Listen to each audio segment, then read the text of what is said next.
By the end of the war, the intention was to move into the mass market to an extent far greater than they'd managed to do before the war.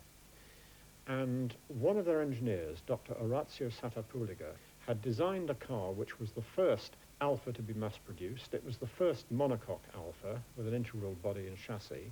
It was the first four-cylinder twin-cam Alfa, setting really a new theme for all the production Alfas right down to the present day. The 1900 really re-established Alfa as a major car producer in this enthusiast-oriented market. The next car, the Giulietta, took things a whole stage further. The Giulietta was designed almost by accident. Alfa Romeo were not used to this sort of volume production, and therefore they didn't have the financial backing, etc. So they decided very cleverly to have a lottery and award 200 cars. The lottery tickets had been dished out and Alfa got their money, and they had to name 200 winners, but they had no cars to give them. So in a flash, in the Italian way, they decided to build sprints as opposed to saloons.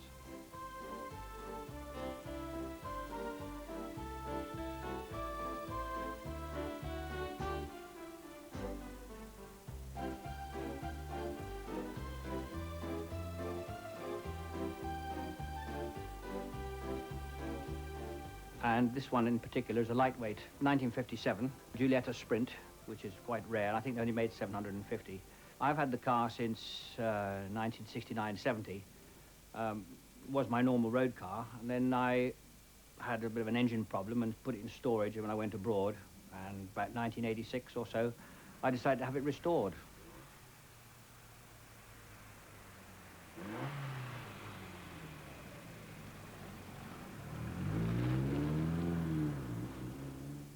My passion for the Giulietta stems from a long time ago, and it basically is the shape. But it's totally balanced, it's got flowing lines, it's simple, it's got no frills, and it's just exactly right. And everywhere I go with this car, people say to me, what a beautiful car. An old lady of about 60 rushed across the petrol forecourt the other day and said, I love that car. She says, it's one of the most beautiful cars I've ever seen. I do have another Giulietta which I race on the tracks in historic events, and that is a different kettle of fish to the standard Giulietta in that it's got stiffer springing, heavier anti-roll bars, the engine is a higher state of tune, and it goes like hell. The car is totally Italian in character, every part of it. Its temperament, its style, the way it drives. The engine is just fantastic.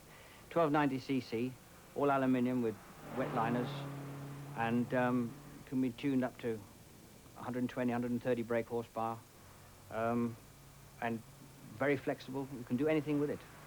Beautiful.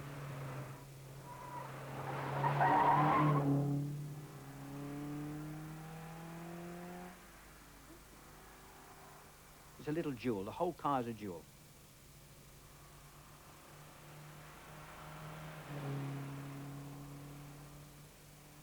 I'm besotted with it. Just to look at the badge alone does something to me. Whenever you look at Alfa Romeo marketing, you find obviously the sporting characteristics emphasised, but also the technology. It's acknowledged that if you bought an Alfa Romeo, you didn't just buy a car that had sporting pretensions or indeed sporting character, but a car that was well engineered. And in their brochures and general marketing, you do find pictures of the engines, of the suspension, an acknowledgement that a buyer of that car would enjoy understanding how it worked, what it did, rather than just enjoying what it looked like.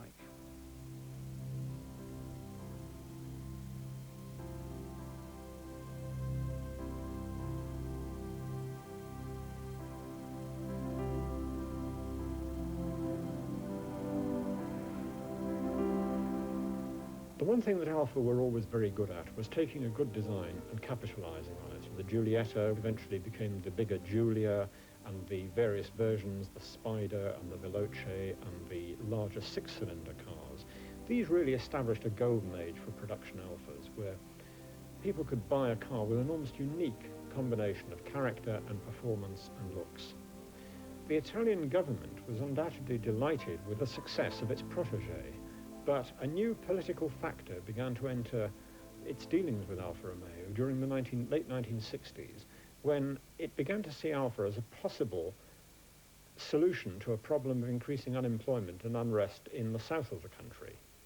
And it was decided that a completely new car should be produced to enter a part of the market that Alfa hadn't been involved with. It was to be produced in Naples rather than Milan, where all previous Alfa production had been concentrated.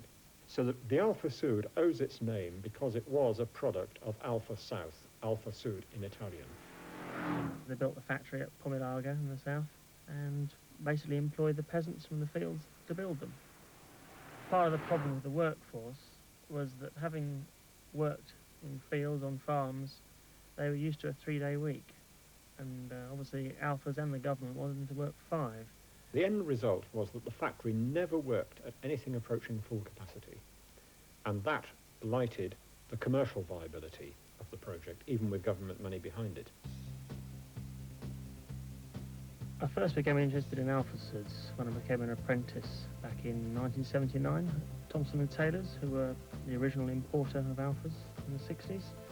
And having worked on them and spent lots of time around them, it took less than a year for me to have one. My first Sud was a little red 1200 Ti, N-Reg, which I owned in total for 10 days, 7 of which I spent fixing it. And on the third day of ownership, I hit a very fast Opel Ascona in it, head-on, put my girlfriend in the hospital and broke my wrist.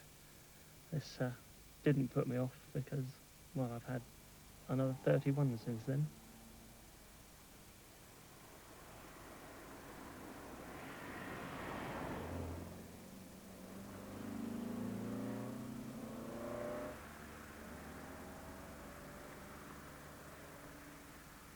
The Suds always had a rust problem in the early days, which was probably due to the thin metal used and also the total lack of anti-corrosion treatment of any description.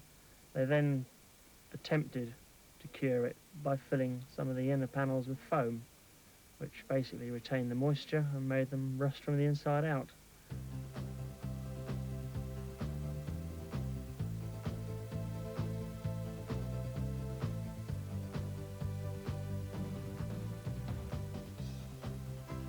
The rust in the Suds that I've owned is usually cosmetic, but I did have a back window fall out of one, or a side back window fall out of one on the motorway, coming back from my father-in-law's with my mother-in-law and the same girlfriend I nearly killed.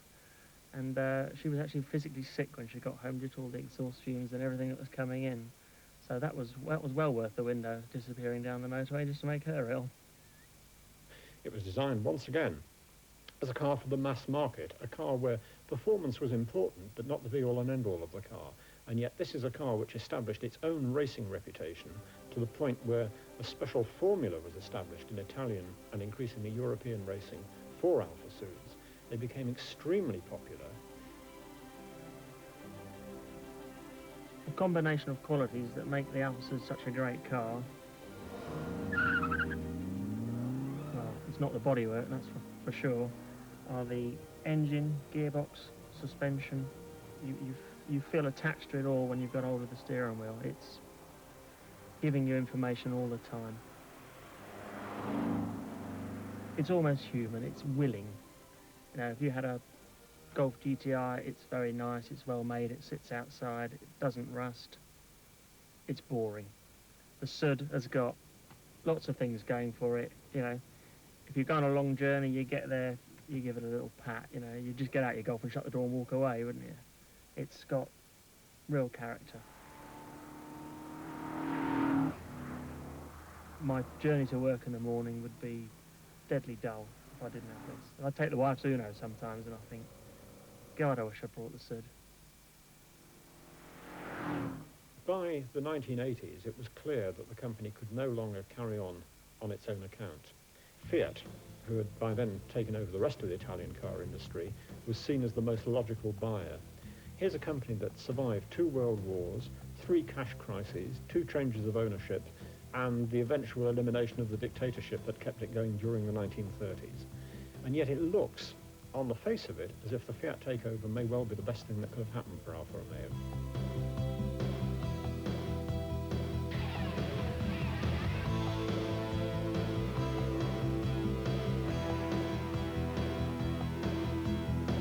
Most people, even if they're not dedicated Alfa enthusiasts, will admit to having a soft spot for the marque, possibly because it has been hanging on of its teeth for so long. Alfa Romeo has tended to be works of art as opposed to racing tools. Fortunately, sometimes the two combined. I love them. I race them. I drive on the road every day. I fix them. I wouldn't have anything else. Unless you've actually driven one, it's difficult to be sure what people are talking about when they say that these are cars with soul. But any Alfa enthusiast will know exactly what you mean. And that's what makes the marque unique.